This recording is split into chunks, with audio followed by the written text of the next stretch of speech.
Welcome to PA Timber Goose. This is the second video in our series of environmental damage. Currently I am at Swatara Park, and I started coming to this area to fish around 1988, and a lot has changed over the years. The old house on the corner there is finally starting to cave in. The first time I was here, you could actually almost walk in it and go up the staircase to the second floor. And this building here was burnt to the ground by arsonists, so that's no longer there also. A lot has changed over the years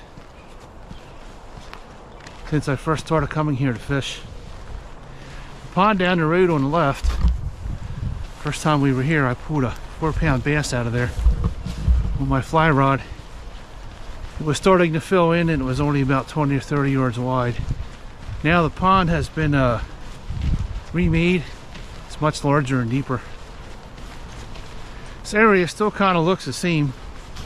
Time has taken its toll. Today we're going to look at some environmental issues in the park. No, we're going to look at Mill Creek, which goes underneath of the bridge here on the bike trail. And then we're going to look at Bear Hole Creek, or Bear Creek. It goes behind the fossil pit at the other end. We'll take a walk down there. When I started coming up here to fish, talking to the locals, the streams had a lot of native brook trout in here, which is a native fish for Pennsylvania. The brown trout and the rainbows don't belong here. Both of those were stock trout. I believe the rainbows came from the west coast, and the brown trout, if I remember correctly, came from Germany. They came across the pond in wooden barrels, and they kept dumping buckets of water in there to keep the eggs alive. When we started to fish here, everything here was lush and green. Most of these trails were overgrown. Now they're all manicured and groomed. The amount of rain that we get per year, we always seem to be in some kind of a drought cycle. Whether it's a little bit or a lot. Let's go down to the stream here and we'll take a look at it. There used to be a lot of fish in here when we started fishing this area. This was actually the first hole that I started to fish.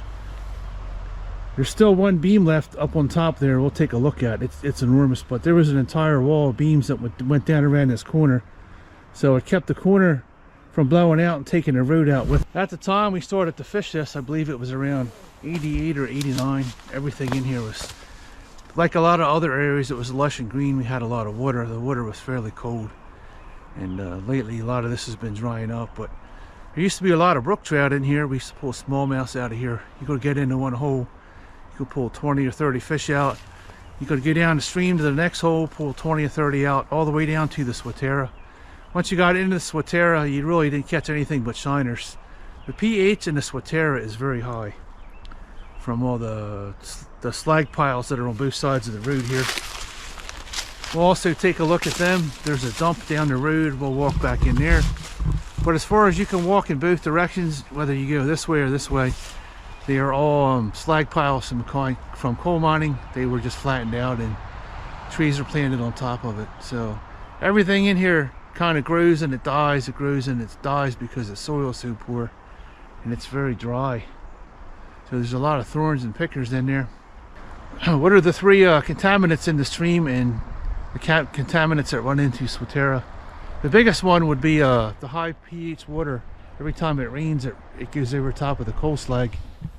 All that water runs into the small streams and into the Swatara. So the Swatara has a lot of crayfish in it. It has a lot of minnows in it, but it just has shiners in it. I've never seen any other kind of fish in there. No catfish, no bass. So the second type of contamination in here would be road brine. The interstate is up on top of the mountain, and road brine is actually a very concentrated form of salt. PennDOT will spray road brine on the blacktop or the cement interstate to keep the ice from freezing, and it lasts much longer than regular road salt.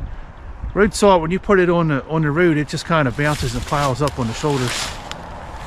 In the old days, we used to use anti-slip material, which was sand and gravel, and that seemed to work very well, but we really don't use that too much anymore. A lot of times before the storms, you'll see the big trucks spraying road brine and sometimes they'll put road brine and salt on top, but I hardly ever see any skid material.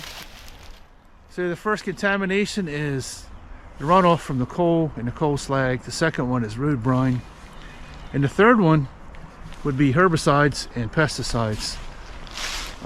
Roundup is the #1 herbicide sprayed in the world. I'm not sure how many gallons are sprayed annually, but that's the biggest toxin right now. The EPA says Roundup is healthy in your food because it breaks down so quickly, but if you spray Roundup near a waterway, it'll kill everything in that stream. Roundup is salt based, and when it gets wet it dissolves and the plants around it absorb it. So every year you keep spraying it, that area will become more and more contaminated. I personally feel that the herbicides and the insecticides are what's responsible for our bat population disappearing, along with the bees and the butterflies and a lot of our songbirds. They get secondhand poisoning from eating bugs. Bats can eat almost twice their body weight and bugs every night, depending upon how many are available. A lot of other birds, especially in the spring, they eat a lot of insects, and if the insects digest any of that toxin and they eat it, it'll cause issues to the birds. So I think that's why we're losing a lot of our wildlife by the ag chemicals. A lot of the waterways, we're losing fish because of the runoff from the brine, which is extremely toxic. Because it's so concentrated, it stays in the waterway for a long time. So there's our toxins that are running into Swatara. When we started fishing this stream in the 90s, we could pull maybe 100 fish out of here all day long, all different species. And it was full of frogs in here, despite the acid mine drainage going into this area.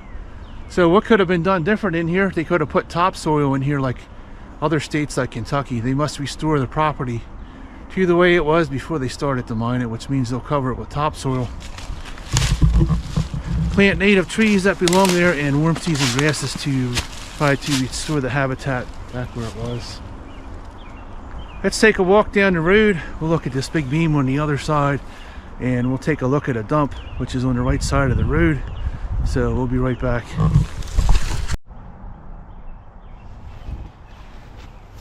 Here's a look at the massive beam. It actually has two of them here. These are huge. Put my size 12 up here, and you can see how much room is on there. That's pretty much the only thing that's left of the old retaining wall. Giant bolts that are holding those two beams together.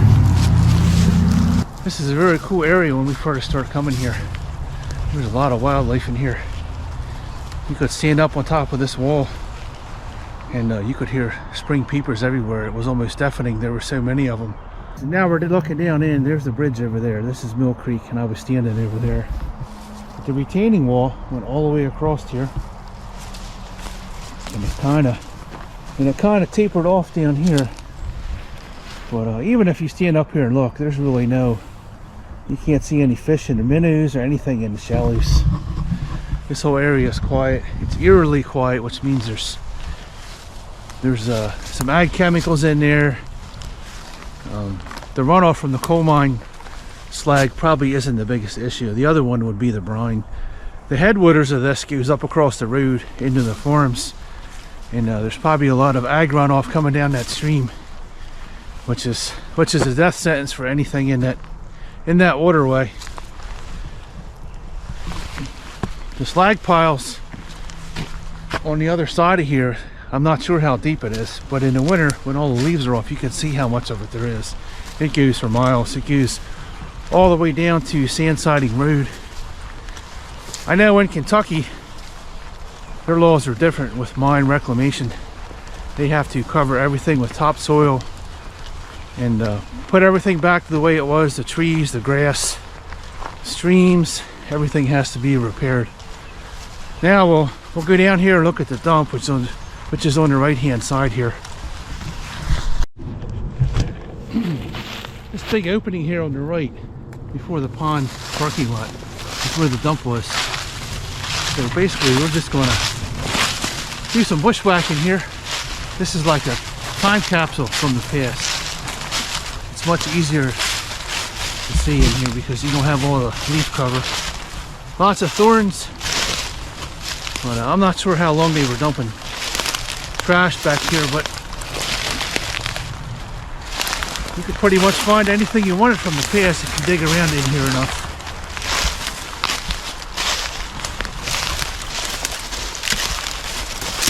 Alright, let's poke around in here. You can still see a lot of the waste rock here.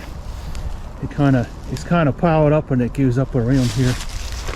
It looks like they cleaned up a lot of the stuff that used to be here, but every time you get a flood and everything is underwater here, it just keeps clearing all the trash out and pushes it down into the Swatara. So, never know what you're going to find. There's some old PVC pipe.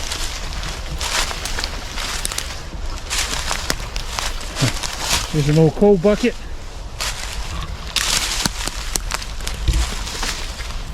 All kinds of belts that were probably used to process some of the coal. That's waste rock. It's not coal. You can see all the waste rock here in this big pile, and it's kind of flat, and then it drops off. So this area was never flattened out.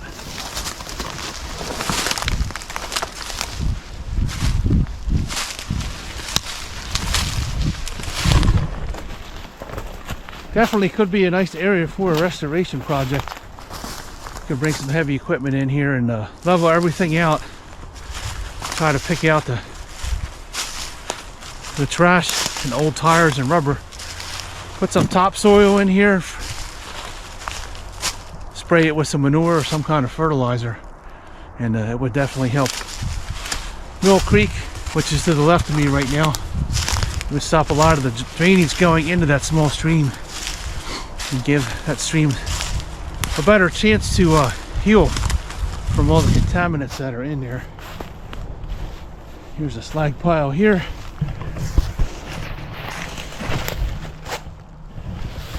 Here's an animal. What is that? It's a poodle. It doesn't look too old. Every time the Swatara overflows, whatever's upstream ends up in the woods up here.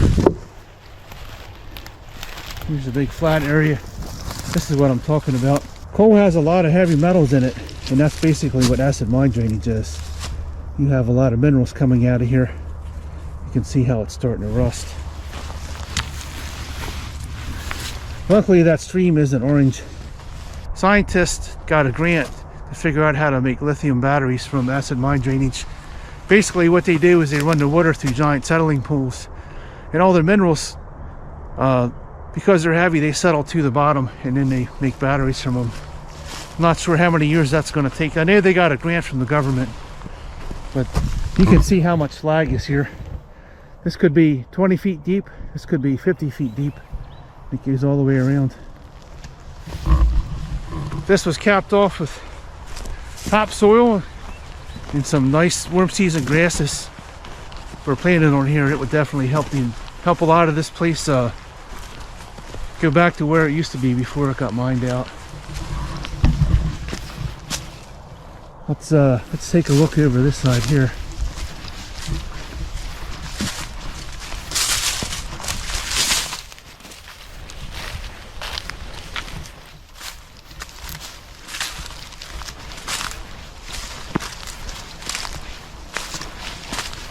So you can see how there's a crown that kind of goes all the way out and around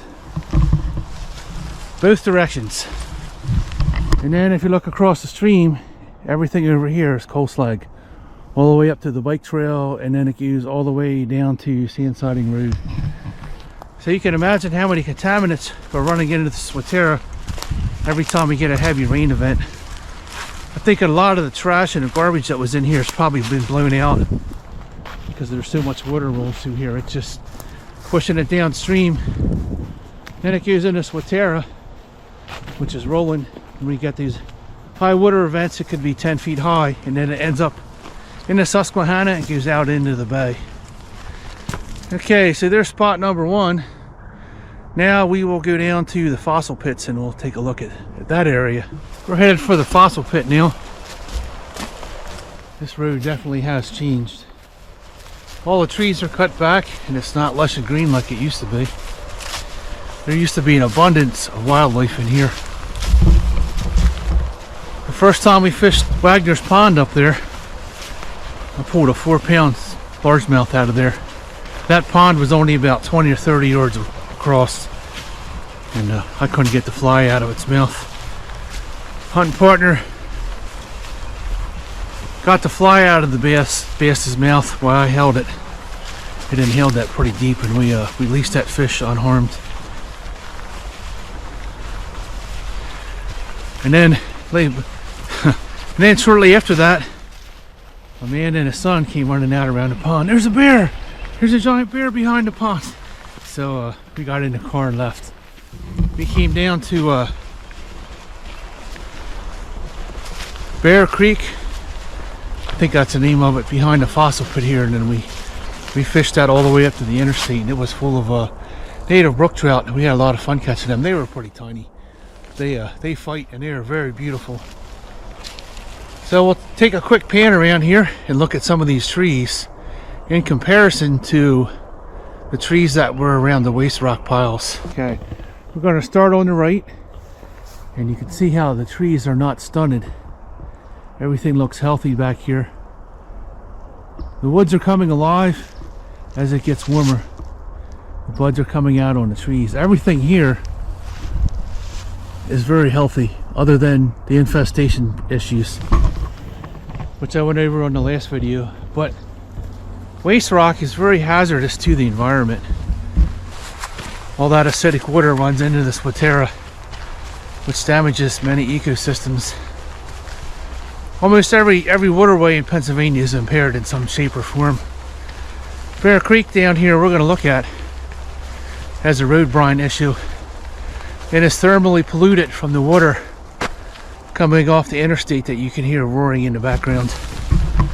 Warm water in a cold water stream actually harms a lot of the species in that stream, whether it be fish, amphibians, or tiny invertebrates. So here's the fossil pit right here. Let's take a look at the stream here and the fossil pit. Here's the fossil pit. If you bring a hammer and a screwdriver, you can chip out the pieces of stone by little tribulates hiding in those chunks of stone. I think there's some kind of sea creature. I'm not really a fossil guy. So here's the stream. Here's the stream behind the fossil pit.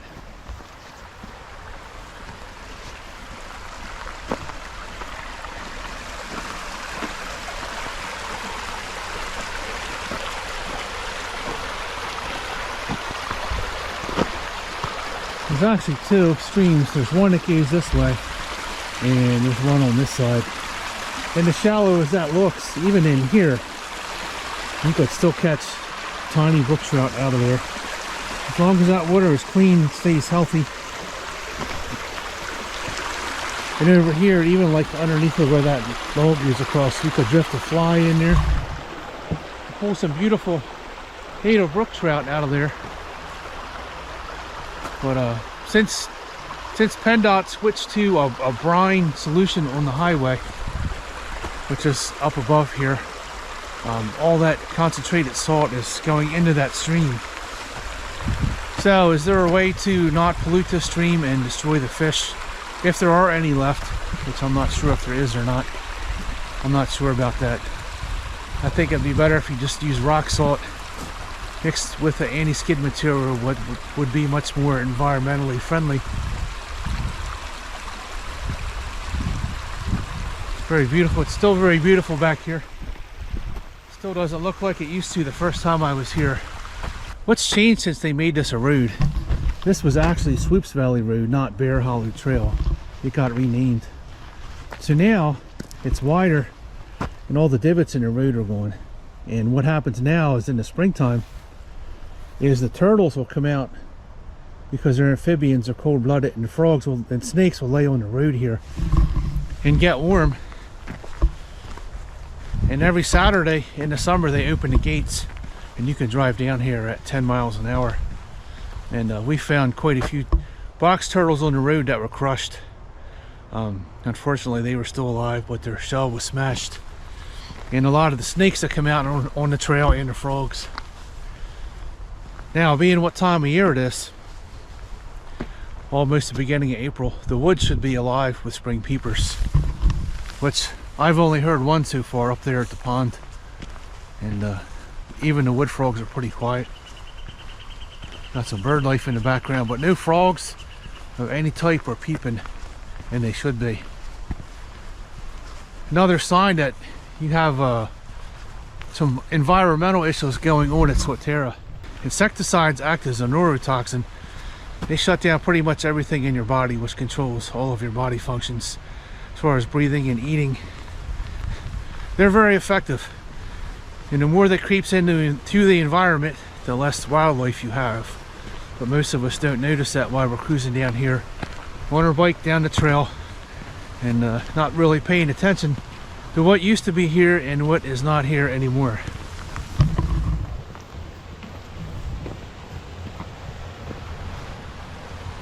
You can see how wide the culvert is back there, which is not very beneficial to the ecosystem in this small stream below the pipe down to where it dumps into Swatara.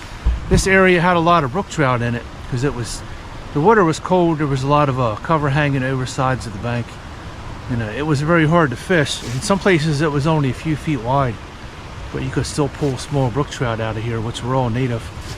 And now it's fairly shallow and wide, so I don't see any minnows or crayfish or anything in here that used to be here. So this section, the habitat for brook trout, was destroyed by putting that culvert in there and making the road wider. Anytime you put more roads in and it rains, it warms the water up and it goes into the cold water stream, which is called thermal pollution. So it actually destroys the habitat, and the fish that live in that cold water habitat, even the reptiles, will start to vanish. Something you don't see anymore are a lot of the box turtles that mate. They would go anywhere. They would crawl out of the woods in the spring to lay their eggs. Even where I live now, they're not there anymore. We would have box turtles crawl out of the woods and mate, and bury nests of eggs in the corners of my yard. And then after a while they would hatch and they would crawl back up in the woods, but even those are gone. So this area was actually destroyed by man by putting this road in here and that giant culvert. It actually destroyed a lot of the pristine habitat in here. So now this stream has the thermal pollution on top of the brine that's coming down from the interstate, which is up above there. Some areas of this stream now are about 10 feet wide, which opens it up to a lot of flying predators that like to stand in the rocks and pick everything out of here, which would be herrings. They do a lot of damage to small streams like this. Let's follow the stream down to where it dumps into Swatara, and we'll take a look at it further downstream. Swatara does have some environmental challenges. A lot of the waste rock up top is stunting the growth and poisoning the small streams. The second one would be ag chemicals, which would be Roundup and insecticides. The third one would be road salt and brine washing into the small streams. And the fourth one would be thermal pollution coming off the interstate. So both of these trout streams that we fished back in the 90s have no fish left in them. It actually is a shame, but a lot of people don't notice the changes in the environment unless you're actually a hunter or a fisher and you have your finger on the pulse of the environment. It looks pretty, but it's not. It's actually very unhealthy. So as always, give this video a like. It helps the algorithm. Hit that subscribe button to help my channel grow, and we'll see you on the next video. Thanks for watching PA Timber Goose Random Thoughts. See you on the next video.